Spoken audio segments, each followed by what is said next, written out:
CBN Universidade, na CBN Campina Grande. Olá pessoal, muito bom dia. Está no ar o CBN Universidade deste sábado, 4 de abril de 2020. Nós começamos mais um mês de atividades aqui na 103.5 e no momento em que vivenciamos uma pandemia mundial. No nosso programa, a gente traz o que o Núcleo de Tecnologias e Estratégias da Saúde, o NUTES da UEPB, está projetando para contribuir no enfrentamento ao coronavírus. É uma plataforma de monitoramento dos pacientes confirmados com a Covid-19 que deve revolucionar o trabalho dos profissionais da saúde e garantir mais segurança no tratamento. Os detalhes a gente conta já já. E ainda no programa de hoje vamos falar como fica o atendimento para os alunos da UEPB nas pró-reitorias de graduação e estudantes da universidade, em virtude das medidas adotadas de isolamento social.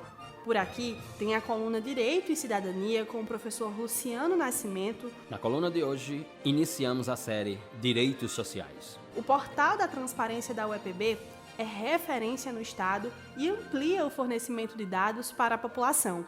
O programa de pós-graduação em desenvolvimento regional completa 10 anos com uma série de contribuições para a Paraíba. Atividades de inclusão na UEPB têm gerado novos sinais para identificar ossos do corpo humano na língua brasileira de sinais, a Libras. E o NUTES da UEPB tem mais 2 projetos de pesquisa aprovados em edital do Ministério da Ciência, Tecnologia, Inovações e Comunicações do Governo Federal. Editora universitária lança livros que abordam a comunicação e o ensino à distância. A gente traz todos os detalhes neste programa. E ainda tem as dicas de uma alimentação saudável no quadro Saúde A, com a Lucielen Lima. Fica sintonizado com a gente que o CBN Universidade está apenas começando.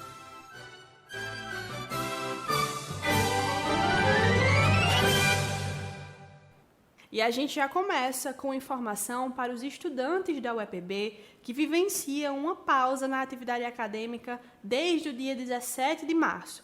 E com isso, o calendário 2020.1 inicial não pôde ser cumprido. E assim que a situação for regularizada, um novo deve ser divulgado e a gente traz aqui no CBN Universidade.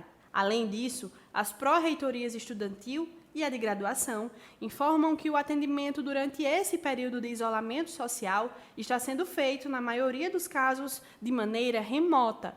Ou seja, as pró-reitorias disponibilizaram os e-mails para que os estudantes possam fazer as solicitações sem precisar sair de casa e, assim, evitando contato com outras pessoas. A medida também preserva a saúde dos servidores da instituição. E vale lembrar que, neste período, as atividades do restaurante universitário e a permanência nas moradias universitárias estão suspensas. Todavia, o pagamento das bolsas de todos os programas de assistência estudantil serão mantidos, mesmo sem a atividade acadêmica regular. Então, para quem quer tirar alguma dúvida ou solicitar algum processo junto à Pró-Reitoria Estudantil da UEPB, é só mandar um e-mail para o proeste@uepb.edu.br, que está sendo a única forma de atendimento por enquanto. Já na Pró-Reitoria de Graduação, o atendimento geral também está sendo feito remotamente e foram disponibilizados vários e-mails, dependendo da demanda. Em casos de cancelamento de matrícula e planos de curso, por exemplo, você pode entrar em contato através do e-mail recepção.progradeuepb@gmail.com. Em casos de urgência, é preciso especificar a necessidade e encaminhar os documentos comprobatórios no anexo. A emissão de diplomas está suspensa, mas quem quiser pode solicitar a certidão de conclusão de curso, que tem o mesmo efeito jurídico, no prazo de validade. Para isso, o e-mail disponível é o diplomasprograde@gmail.com. No caso de serviços relacionados à coordenação de estágios e programas especiais, o e-mail é o estágios.prograde@uepb.edu.br. E se você não conseguiu anotar o e-mail direitinho, todos esses endereços e detalhes você pode acessar no site da UEPB, o uepb.edu.br. Agora vamos com o comentário de Luciano Nascimento. Direito e Cidadania. Olá, Luana. Olá, ouvintes da Rádio CBN Campina Grande. Na coluna de hoje, ou a partir de hoje, iniciamos uma série denominada de Direitos Sociais, ou que no discurso jurídico os autores chamam de Direitos Fundamentais Sociais. Ou seja, analisaremos aqui as previsões normativas da Constituição Federal de 1988, que estão ali do artigo 6º ao artigo 11, os denominados, ou o capítulo denominado de normatividade dos direitos sociais, ou normatividade ou normativização dos direitos fundamentais sociais. E ali no artigo 6º, no caput do artigo 6º, já no caput do artigo 6º, o legislador constituinte de 1986-87, aquele legislador, o legislador originário, colocou como direitos sociais a educação, a saúde, a alimentação, trabalho, moradia, transporte, lazer, segurança, previdência social, proteção à maternidade e infância, assistência aos desamparados. Mas hoje enfatizamos a ideia da Constituição. Vamos partir, portanto, da Constituição. Em 5 de outubro de 1988, o senador Ulisses Guimarães levanta o texto da Constituição, o livro denominado Constituição, e diz: nasce a Constituição Cidadã. O que significa dizer nasce a Constituição Cidadã? Ora, as interpretações são as mais diversas possíveis, mas há uma da qual não se pode escapar. Essa Constituição, a de 88, ela tem um compromisso com a construção da cidadania. Ou seja, ela tem um compromisso com o cidadão brasileiro.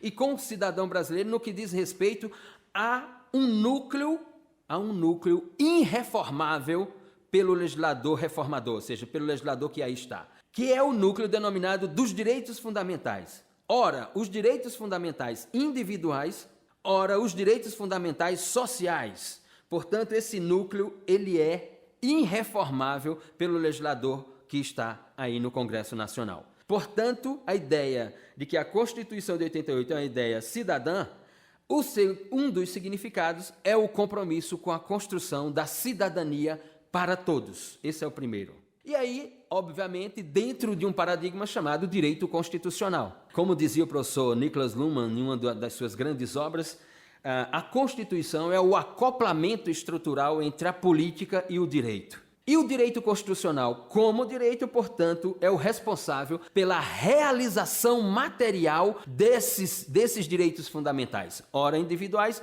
ora sociais. E para nós aqui, os direitos sociais. Isso é o que importa. E dentro do movimento constitucionalista, ou dentro do direito constitucional, aparecem dois movimentos, ou duas perspectivas, ou duas metodologias, ou duas operacionalidades, denominadas de neoconstitucionalismo e ativismo judicial, que posiciona o julgador, o intérprete da Constituição, portanto, o juiz, como não apenas um aplicador da norma constitucional, mas, primeiramente, um aplicador da norma constitucional e, segundamente, um construtor da realidade material do direito, com a sua decisão judicial.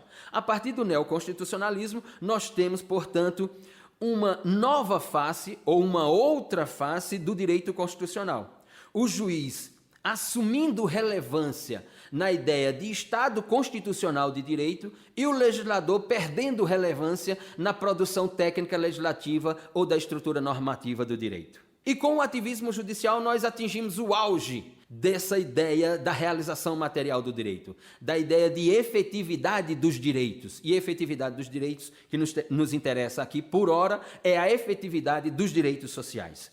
E aí, portanto, o juiz aparece como um sujeito central nessa efetividade dos direitos. Mas, para o que nós propomos em função do momento que o mundo ocidental atravessa, que o mundo atravessa, vamos aqui enfatizar as responsabilidades do Estado. Ou seja, qual é a função do Estado, qual é o papel do Estado no momento histórico que coloca em risco milhares e milhares de vidas humanas. Ora, no caso da realidade brasileira, não nos esqueçamos que nós temos uma situação dramática do ponto de vista social, historicamente falando, nesse país. Os dados recentes, por exemplo, colocam que nós temos, como moradores de rua, mais de 400 mil pessoas nesse país. Só na cidade de São Paulo seriam em torno de 44 mil pessoas vivendo nas ruas.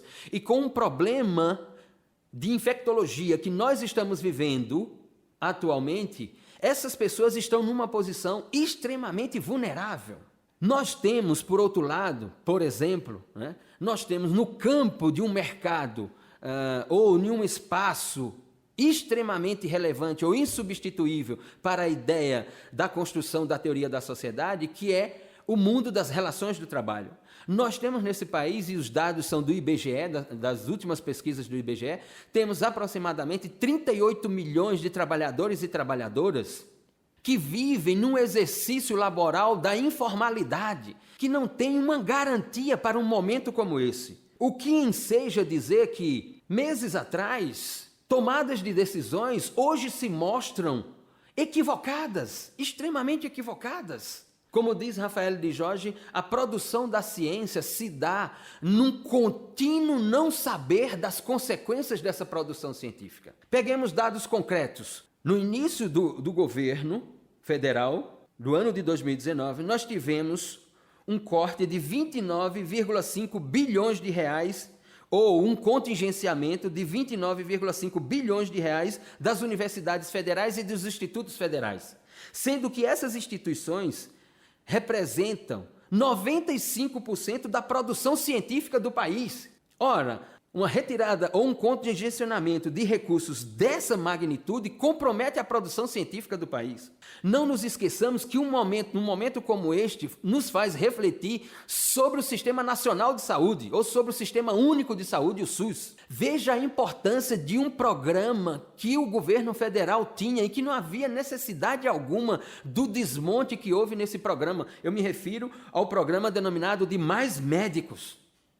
Ora, segundo reportagem também da Globo News, quando o governo toma posse em 2019, nós tínhamos 1.575 médicos estrangeiros no Mais Médicos, espalhados por diversos municípios. E 80% desses municípios não têm uma população acima de 20 mil habitantes. Entre os dias 13 e 18 de março do mês passado, as reportagens dos grandes veículos de comunicação afirmavam que, com a ausência do número daqueles médicos no Mais Médicos, 28 milhões de pessoas ficam sem assistência médica nos rincões do Brasil. Note que, portanto, aquela tomada de decisão foi equivocada. Um outro ponto é o Bolsa Família, que também no mês de março, os grandes veículos de comunicação publicaram as pesquisas de que o governo federal havia cortado 158 mil bolsas do Bolsa Família, que representam recursos elementares para a sobrevivência dessas pessoas. Dessas 158 mil bolsas, 96.861 são na região Nordeste. Ou seja, 61% dos cortes nos Bolsa Família se deram na região Nordeste. Então note que um momento crucial como esse que nós estamos vivendo, as políticas equivocadas do governo federal em matéria de universidades federais e institutos, em matéria do sistema de saúde, em matéria de programas sociais, se demonstram hoje, na realidade de hoje, um desastre na tomada dessas decisões. Agora nós podemos refletir sobre a importância e a relevância das políticas públicas direcionadas àquelas pessoas que não têm como subsistir, não têm como existir em sociedade sem o auxílio do governo. Daí a importância dos direitos sociais. Por isso, esta série no CBN Universidade. Muito obrigada, professor Luciano, e até o próximo programa. E vamos para o primeiro intervalo aqui no CBN Universidade. Na volta, nós falamos sobre as novidades no portal da transparência da UEPB e ainda vamos falar sobre o projeto do NUTES da UEPB, da plataforma de monitoramento remoto de casos confirmados do Covid-19. O CBN Universidade volta já. CBN Universidade, na CBN Campina Grande. Olá pessoal, estamos de volta com o CBN Universidade deste sábado e já chegamos com a informação da expansão do portal de transparência da UEPB. é que a instituição, através da Pró-Reitoria de Planejamento, está disponibilizando novos recursos sobre a folha de pagamento dos servidores. O espaço traz ainda informações mais detalhadas sobre a execução das despesas em geral, pagamento de pessoal, duodécimos, encargos sociais e auxílios pagos aos servidores, além de outros dados financeiros da instituição. Lá no portal da Transparência da UEPB, você vai poder visualizar essas informações de uma maneira bem didática e fácil compreensão, através de gráficos, tabelas e resumos da folha de mês a mês de cada ano. O objetivo da medida foi justamente facilitar o acesso e leitura da população. A nova página foi estruturada pelo setor de transparência pública da Pró-Reitoria de Planejamento e os dados que estão disponíveis online são disponibilizados diretamente da Pró-Reitoria de Gestão Financeira e da Pró-Reitoria de Gestão Financeira da UEPB, com atualizações mensais. A Universidade Estadual da Paraíba investe em transparência, além de todos os dados disponíveis no portal. Todo mês, os responsáveis pelas pró-reitorias apresentam a prestação de contas para a comunidade acadêmica. E tudo é transmitido ao vivo pela TV UEPB, no canal Rede UEPB, no YouTube. Para acessar as informações no portal, basta entrar através do endereço transparencia.uepb.edu.br. E agora a gente muda de assunto para falar sobre os 10 anos do programa de pós-graduação em desenvolvimento regional da UEPB, que ao longo desses anos vem atuando com pesquisas através do mestrado e projetos de extensão em várias cidades da Paraíba, com ações de melhoria para a comunidade dos municípios contemplados. Em 10 anos, já foram formadas 8 turmas de mestres em desenvolvimento regional, e a cada ano são lançados novos editais de seleção para o programa. Nós conversamos com o professor Sidoval Moraes, que já foi coordenador do MDR e atualmente leciona disciplinas no programa. E ele falou um pouco sobre a contribuição do programa de pós-graduação. Se liga aí. A primeira foi trazer para a Paraíba, trazer para o semiárido, uma discussão inovadora sobre questões críticas para o desenvolvimento dessa região. Nós trouxemos temas como água, problematizamos a distribuição da água, nós trouxemos temas como saneamento, problematizamos a relação saneamento-saúde, problematizamos o turismo, discutimos questões importantes como empreendedorismo. Nós fizemos percursos de discussão sobre a cultura, então acho que nós contribuímos muito fortemente nesse aspecto de agendamento de questões críticas para o desenvolvimento. Uma segunda questão é que nós construímos a partir da UEPB, oportunidades de diálogos interdisciplinares. Fizemos com que uma questão que era discutida antes mais fortemente só dentro das ciências humanas ou das ciências sociais aplicadas, elas perpassassem, transpusessem fronteiras disciplinares e dialogassem com outras áreas das ciências exatas, das ciências biológicas, das ciências da saúde, porque entendemos que o desenvolvimento é uma questão que não pode ser tratada por uma ou duas disciplinas, é uma questão inter- e transdisciplinar. Então esse é um segundo ponto muito forte. E a terceira questão é que nós alimentamos, nós estimulamos, nós motivamos e induzimos a comunidade paraibana a olhar para o território, a olhar para o desenvolvimento local, a olhar, sobretudo, para as pequenas cidades. Nós que fazemos parte do CBN Universidade, parabenizamos a todos que fazem parte do programa de pós-graduação em desenvolvimento regional pela UEPB. E uma outra iniciativa bem bacana que a universidade está desenvolvendo é a criação de novos sinais de Libras, a língua brasileira de sinais. Esse material está sendo gravado e editado pela equipe da Coordenadoria de Comunicação da UEPB e vai estar disponível através de videoaulas para garantir a inclusão para todos os alunos surdos que cursam a graduação na UEPB e ainda para a modalidade de educação à distância. Além da Codecom, o Núcleo de Educação Especial da Universidade também faz parte desse projeto. A nossa produção conversou com a professora Aline Mamã, que está colaborando com a produção de conteúdo para a disciplina de Anatomia Humana. Ela explicou um pouco sobre como é esse projeto de criação dos sinais. Vamos ouvir. Na criação do sinal, a gente pega o material, eu abro o Atlas, mesmo ela já tendo pagado a disciplina de anatomia, mas aí eu pego cada estrutura anatômica que a gente vai criar o sinal naquele momento, abro o Atlas, pego o osso no laboratório e explico, dou uma aula novamente para ela relembrar aquela estrutura e toda a equipe de criação ficar por dentro das características daquela estrutura, localização no corpo, a função, os acidentes anatômicos que estão presentes naquela estrutura anatômica. E aí pronto, agora vamos criar o sinal. Aí a gente, na criação de sinal, esse sinal também tem que ser semelhante aos preceitos da nomenclatura anatômica internacional, que prega que o nome da estrutura tem que trazer informações sobre a estrutura, para facilitar a memorização. Então, no sinal também a gente vai puxando o que existe de sinal que já relacionado a essas características da estrutura. Então a gente pega esses sinais e aí, baseado na forma da estrutura, na localização, a gente cria um sinal e depois de todos os sinais criados, a gente submete a uma banca de especialistas da área, inclusive a maioria dessa banca, além de ser especialista em Libras, são surdos. E aí eles também sugerem algumas alterações. Quando tem essas sugestões, a gente acata e adapta para que esteja mais dentro das necessidades do surdo, né?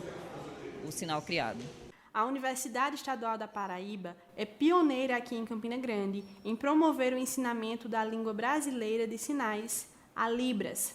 Só para se ter uma ideia, em todos os cursos de licenciatura da instituição, tem a disciplina de Libras para os alunos, que são os futuros professores. Além disso, a Libras ainda é ofertada como cadeira eletiva para estudantes de outros cursos. E agora vamos com a dica do professor Edson Tavares. Roda a vinheta! Português sem segredos, com Edson Tavares.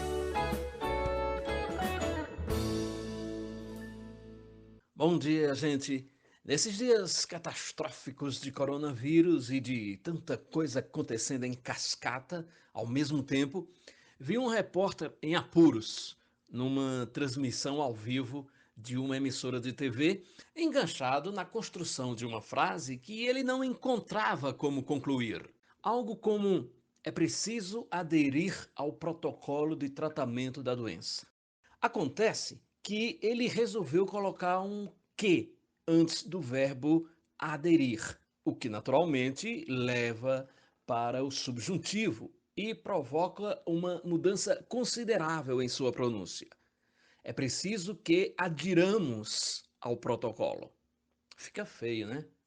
É que o verbo aderir, apesar de regular, em algumas formas do presente muda o "é" para "i".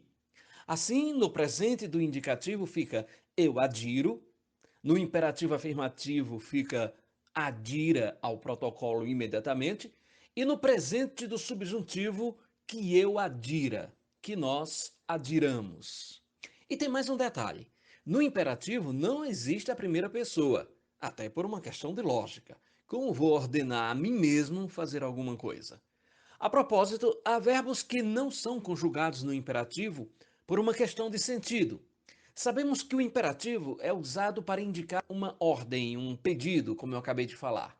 Desta forma, o verbo poder, por exemplo, embora tenha condições de exibir uma forma verbal no imperativo, não faz sentido ordenar a alguém que ele possa alguma coisa. Assim também o verbo caber, o verbo querer.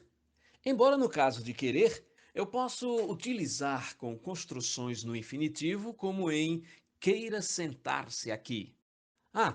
Querem saber como o repórter se saiu dessa bafunga, como diz o pessoal lá de Caruaru, desse aperreio?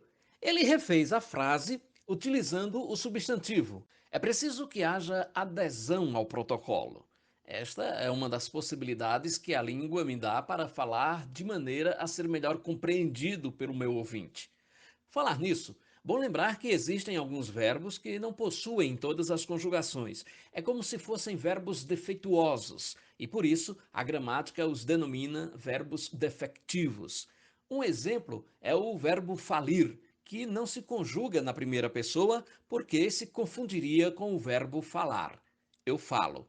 Há também razões de eufonia, ou seja, de não soar bem determinados verbos serem conjugados em determinadas pessoas. Verbos como adequar, abolir, banir, carpir, retorquir, feder e vários outros. Mas é bom lembrar que a língua, como um organismo vivo, está em constante transformação e verbos considerados inexistentes podem, em algum momento, ser utilizados normalmente. Mais uma questão em relação a verbos. Aqueles que são originados de outros verbos conjugam-se como estes. Eu explico. O verbo entreter, por exemplo, vem do verbo ter e como ele se conjuga. Assim, eu me entretenho, ele se entretinha, se ele se entretivesse e por aí vai. E nós vamos e voltamos sábado que vem. Muito obrigada, professor Edson, e até o próximo sábado. E você já sabe, né? Se quer sugerir algum tema para que ele possa esclarecer aqui no CBN Universidade, é só enviar o seu questionamento para o número 98893-9414. Repetindo, 98893-9414. Manda a sua pergunta e participa aqui com a gente. O CBN Universidade volta já. CBN Universidade, na CBN Campina Grande.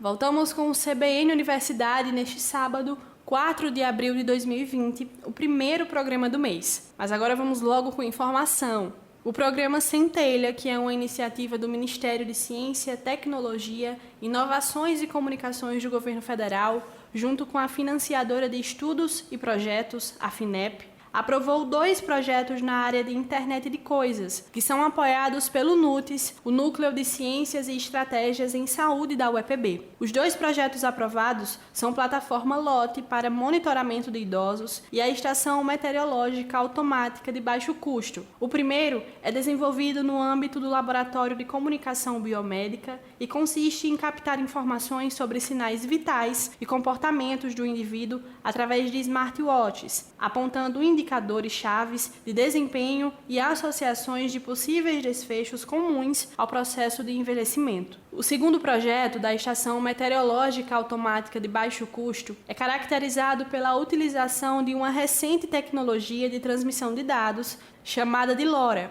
O diferencial inovador dele é que o consumo de energia elétrica é consideravelmente reduzido e a capacidade de transmissão de dados monitorados é potencialmente ampliada, permitindo que a estação seja instalada em ambientes remotos, com a ausência de internet e redes de telefonia, por exemplo. Ao todo, foram aprovados 28 projetos no programa e os 2 que têm o apoio do NUTES da UEPB ocuparam a 3ª e a 7ª posições como projeto de maior potencial de inovação e mercado.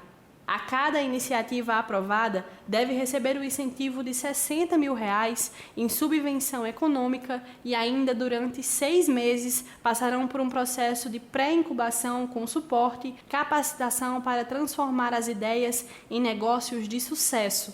Que bom, né? Ver a UEPB através do NUTES inserida no desenvolvimento de tecnologias e estratégias em saúde.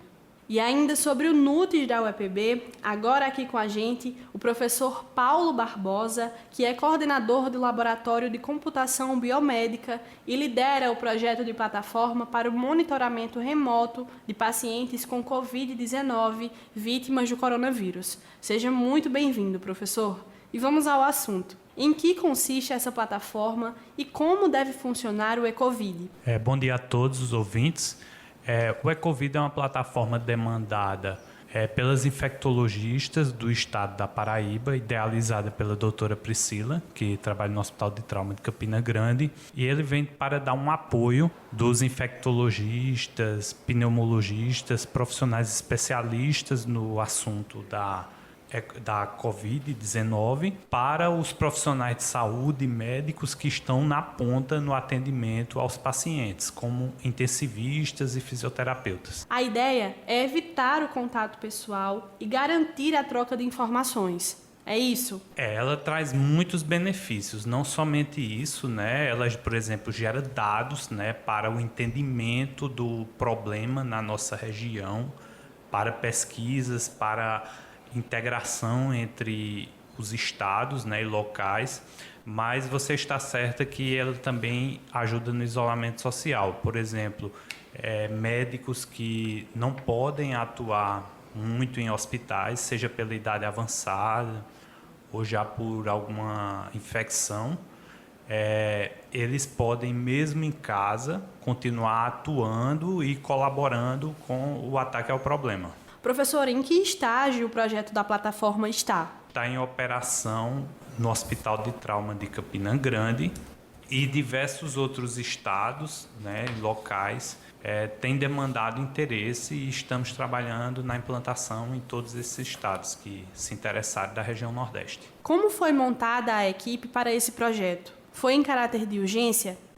Felizmente, a UEPB dispõe do NUTES, né, o Núcleo de Tecnologia Estratégica em Saúde, do qual eu faço parte, e lá nós estamos constantemente desenvolvendo projetos para a melhoria da saúde da população. Então, por exemplo, temos rodando lá projetos, por exemplo, para a obesidade infantil, né, plataforma de acompanhamento da obesidade infantil, plataforma para monitoramento de idosos. E aí, em caráter de urgência, até porque praticamente tudo está parando, né, as equipes desses projetos foram realocadas e estão voluntariamente desenvolvendo essa plataforma, que o nosso foco maior é a Covid-19 no momento. Professor, quais os resultados que a equipe do NUTES espera a partir dessa plataforma?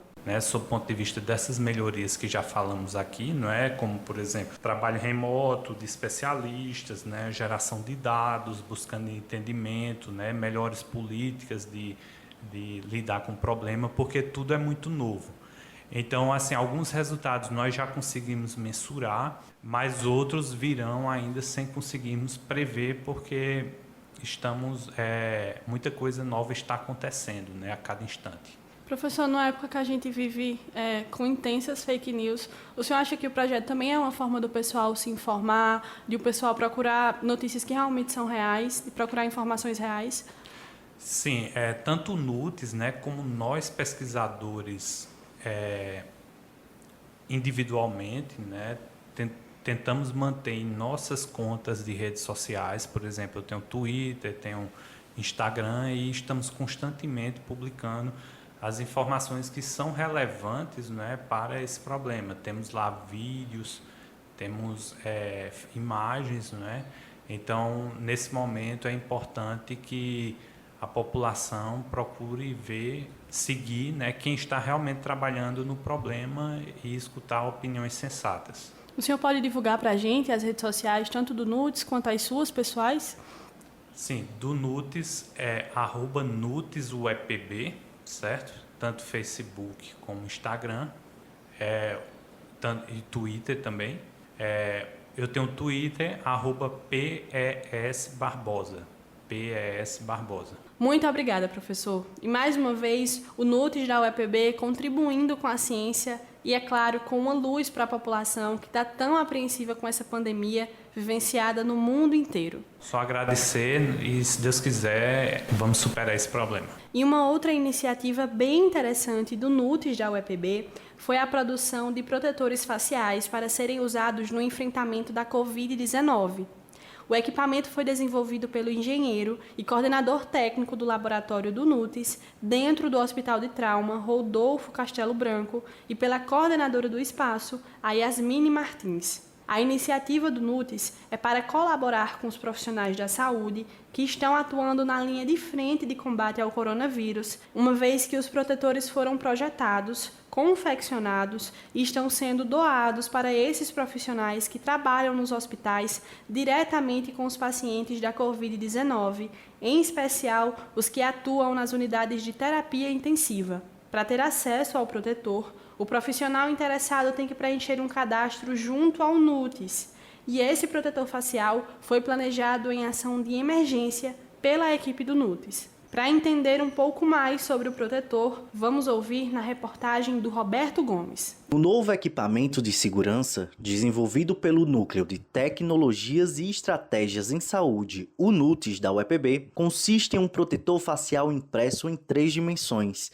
para garantir mais segurança aos profissionais da saúde que estão atuando na linha de frente contra o coronavírus. O objeto foi projetado pelo engenheiro do NUTES Rodolfo Castelo Branco e é uma estrutura simples, mas que garante toda a proteção da área do rosto do profissional. O uso dele não descarta a necessidade da máscara que cobre boca e nariz, como explica a Yasmine Martins, coordenadora do laboratório 3D do NUTES. Então é uma máscara que ela deve ser utilizada como em associação com a máscara cirúrgica ou com a N95, que é aquela máscara azul. Esse modelo, né, que é um modelo feito em impressoras do tipo FDM com material plástico, que pode ser PLA, ABS ou PETG, e ele tem só essas duas partes, a parte impressa, né, por 3D, onde tem esses pinos, e ela é de fácil manuseio. Então isso aqui é uma folha de acetato, pode ser uma folha de transparência, feito os furos e feito o encaixe para o profissional de saúde. Depois do profissional de saúde reutilizar, ela pode ser novamente utilizada pelo mesmo profissional de saúde, desde que essa parte plástica seja descartada, seja colocada uma nova, então descartada em lixo específico, vai ser utilizada uma nova, e esse material plástico ele vai ser higienizado com produtos específicos e aí vai ficar de uso individual. A reutilização da estrutura da base garante mais tempo de uso e de proteção para os profissionais. Vale destacar que o uso do equipamento é individual. A iniciativa do NUTES já produziu centenas de protetores faciais que foram doados para hospitais de Campina Grande, que estão abertos para receber casos de Covid-19. O trabalho do laboratório de impressão em 3D do NUTES é intenso. Só pela UEPB são 5 impressoras a todo vapor. Além disso, o projeto do protetor facial ganhou o apoio da população de Campina Grande. E nós estamos aqui no laboratório fazendo toda a produção para atender aos profissionais de saúde, prioritariamente aqueles que trabalham nas UTIs dos hospitais. Então aqui é um modelo digital que foi desenvolvido. Então nós estamos aqui, vamos ficar 24 horas trabalhando juntamente também com uma rede de pessoas que se dispuseram a nos ajudar, então pessoas físicas e algumas empresas também que se dispuseram a nos ajudar nessa corrente a favor do bem, para que os profissionais de saúde tenham essa segurança maior ao lidar com os pacientes do coronavírus. O protetor facial desenvolvido pelo NUTES é mais uma ação da UEPB para ajudar o combate ao coronavírus. Além disso, a Universidade Estadual da Paraíba garantiu a suspensão das atividades para que servidores e estudantes pudessem colaborar com o distanciamento social e evitar o alto índice de contaminação. A Coordenadoria de Comunicação da instituição também fez uma série de campanhas educativas sobre a Covid-19. Afinal de contas, precisamos do apoio de todos para vencer essa batalha mundial. Roberto Gomes, para o CBN Universidade. Muito obrigada, Roberto Gomes. E agora vamos para a nossa última pausa aqui no CBN Universidade. E depois do intervalo, a gente fala sobre os lançamentos da editora universitária da UEPB, que inclusive fala sobre um assunto bem atual, que é o ensino à distância. É um tema muito apropriado para o momento em que vivemos. E ainda tem as dicas de alimentação saudável no quadro Saúde A, com a Luciele Lima. O CBN Universidade volta já. CBN Universidade, na CBN Campina Grande. Chegamos ao último bloco do CBN Universidade deste sábado e falamos agora sobre os 2 novos títulos que foram lançados pela editora universitária da UEPB, a EduEPB. São as primeiras obras publicadas agora em 2020. Incursões e travessias culturais para pensar o campo da comunicação foi organizado pelas professoras Robéria Nádia Nascimento e Verônica Almeida Lima.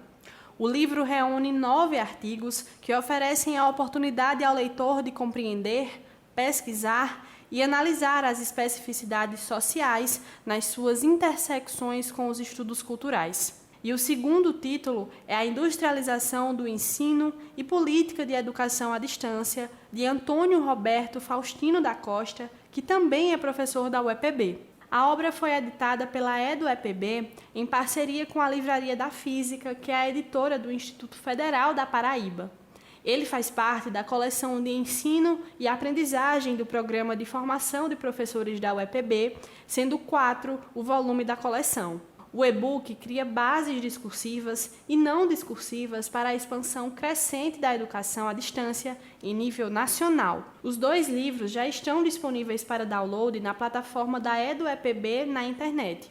E para ter acesso às novas obras publicadas pela EduEPB, é só acessar o site eduepb.epb.edu.br/ebooks.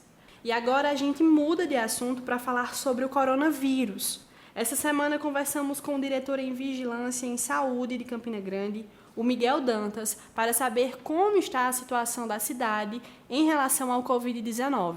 Vamos ouvir o que ele disse sobre o assunto. A situação do Covid aqui em Campina Grande e região, ela vem sendo administrada, muito bem administrada, graças a Deus, por vários setores, de uma forma intersetorial aqui na Prefeitura de Campina Grande e região, em sua regional. Hoje nós temos 69 municípios que passarão a referenciar os seus pacientes para aqui, né? Claro que de uma forma triada qualitativamente nos próprios municípios, para que a gente possa receber apenas pacientes que realmente sejam suspeitos de Covid. Mas hoje estamos com estrutura bem maior do que estávamos há poucos meses atrás, já prevendo uma situação de aumento significativo de casos. Apesar de que nesse momento agora estamos com praticamente 1,2% dos casos confirmados, dos casos suspeitos confirmados. Isso quer dizer que a gente precisa relaxar em relação às nossas medidas sanitárias de ficar em casa, né, de tomar conta dos seus objetos pessoais,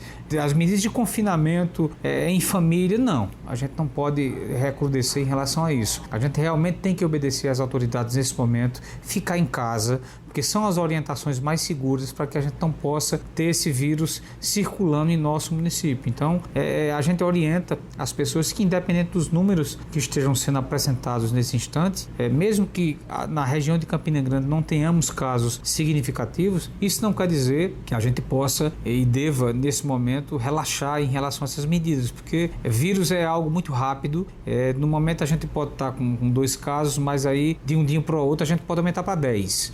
Então, continuar com as medidas de ficar em casa, de confinamento, evitar aglomerações, evitar troca de objetos pessoais, evitar aqueles agrupamentos lá no seu condomínio, na sua rua, enfim. É ficar em casa junto com sua família, lendo, sendo criativo, assistindo bons programas e evitando exatamente aquilo que cabe aos técnicos assistirem, que são exatamente as informações técnicas que chegam. Então, fazer uma filtragem daquilo que você escuta, saber filtrar aquilo que é fake news e que não é, e levar a sua vida normalmente, porque isso aí vai passar. Temos um pico agora no começo de abril, isso aí vai se estender durante o mês de abril, eu acho que no máximo até a 3ª semana, e vai começar a diminuir, e a gente vai, se Deus quiser, encerrar esse ciclo danoso do Covid aqui em nossa região. Pois é, pessoal, a situação é delicada e precisamos nos manter em regime de alerta e em casa na maior parte do tempo. Só saia se realmente tiver a necessidade e mantenha sempre os cuidados e a precaução. Lave bem as mãos e, se possível, use álcool em gel. Evite a aproximação com pessoas de fora da sua casa e tenha muita atenção com os idosos. Manter a qualidade do sono, a hidratação do corpo e uma alimentação saudável são fundamentais nesse momento. Se liga aí nas dicas de Lucielen Lima. Saúde A, com Lucielen Lima. Olá, tudo bem com vocês? Como estão aí na quarentena? Já vi muita gente dizendo que vai terminar ficando obesa porque tempo demais em casa acaba aumentando a vontade de comer. Mas aí não dá para entender, viu? Se tanta gente vive dizendo que não tem uma alimentação de qualidade porque não tem tempo de cozinhar, agora seria o melhor momento para mudar os hábitos alimentares, né? Ou não é? Aproveita então o tempo em casa para comer de forma mais saudável, até porque o melhor a fazer agora é manter a imunidade. E a alimentação tem tudo a ver com isso. Imunidade é a capacidade que o nosso organismo tem de combater agentes invasores, como vírus, fungos e bactérias causadoras de doenças. Quanto mais baixa a nossa imunidade estiver, maior a probabilidade de ficar doente. E o que a alimentação tem a ver com isso? É que é dos alimentos que o organismo tira os nutrientes necessários para produzir e manter as células de defesa. Sem uma certa quantidade desses nutrientes, essa produção, claro, fica prejudicada. Então, para manter a imunidade e a saúde do corpo, o recomendado pelos nutricionistas é comer 3 porções de frutas e 2 de verduras diariamente. Os nutrientes de todos os vegetais contribuem com a saúde do nosso corpo, mas alguns ajudam mais a aumentar a imunidade. Quer ver? Limão, caju, acerola, goiaba, kiwi, pimentão, brócolis são exemplos de boas fontes de vitamina C. Quanto mais fresco e menos cozido for o alimento, maior a quantidade de vitamina C. E por que essa vitamina tem tanta relação com a imunidade assim?